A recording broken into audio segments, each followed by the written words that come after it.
देना नहीं है, जो वही तो कह रहे हैं सर। टेंडर की एक प्रक्रिया होती है ना, एक ही कंपनी उसमें फाइल करती थी सर। उसमें 10 कंपनीज ने डाला होगा, जो L1 होगा उसको मिला होगा ना। कोई अगर मर्डर करता है तो जब वो बाहर आता है, हाँ, सुनिए उसमें ये रूल होना चाहिए टेंडर डालने में कि इस प्रकार की ब्लैक लिस्टेड कंपनी को टेंडर डालने की अनुमति नहीं होनी चाहिए। जो ब्लैक लिस्टेड है उसको बाहर फेंकना चाहिए। और तो मैं तो ये कहता हूं इस कंपनी के खिलाफ सीबीआई इंक्वायरी होनी चाहिए, जैसे देना नहीं है। अस्सलाम वालेकुम वरहमतुल्लाहि वबरकातुहू। दोस्तों, ये वीडियो आपने सुना, इन भाई साहब ने तो मुझे ऐसा लगता है कि झूठ बोलने की, दूसरों को बेवकूफ़ बनाने की, मकारी करने की डिग्री की हुई है, स्पेशल वाली। इनका कहना यह है कि इस तरह की जो चोर कंपनियां हैं, जो करप्टेड और ब्लैक लिस्ट कंपनियां हैं, उनके ऊपर कार्रवाई होनी चाहिए।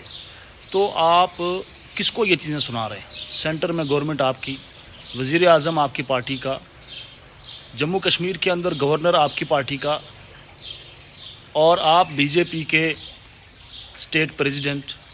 तो आप किसको ये बातें सुना रहे हैं कि इनके ऊपर कार्रवाई होनी चाहिए? आप कहें अपने गवर्नर से कि इस कंपनी को जो है बाहर किया जाए। और बहुत सारी कंपनियां हैं, कोई ऐसी कंपनी देखें कि जिसके ऊपर किसी भी तरह का कोई इल्ज़ाम ना हो, साफ शफाफ हो, उसको आप जो है ये कॉन्ट्रैक्ट देकर और बच्चों के एग्ज़ाम कराए जाएं।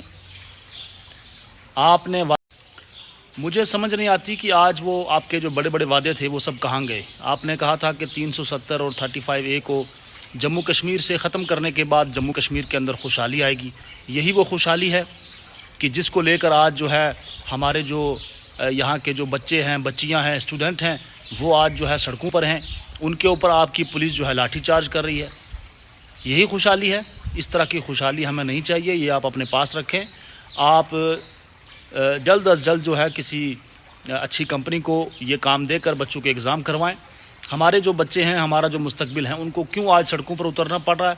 उनको क्यों पुलिस की लाठियां खानी पड़ रही हैं? और उनको क्यों जनाब सुप्रीम कोर्ट और हाई कोर्ट के दरवाजे खटखटाने पड़ रहे हैं? तो दोस्तों से अपील है कि इस वीडियो को जितना हो सके आगे दोस्तों तक पहुँचाएँ। और हमारी जो जितने भी यूथ है, यंग लोग हैं, उनसे मेरी अपील है कि अपने हक़ की लड़ाई को जारी रखें, लड़ते रहें और इन ज़ालिमों से अपना पीछा छुड़वाएं।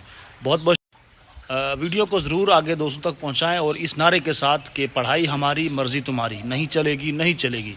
पढ़ाई हमारी, मर्ज़ी तुम्हारी, नहीं चलेगी, नहीं चलेगी। ज़मीन हमारी, कब्ज़ा तुम्हारा, मर्ज़ी तुम्हारी, नहीं चलेगी, नहीं चलेगी।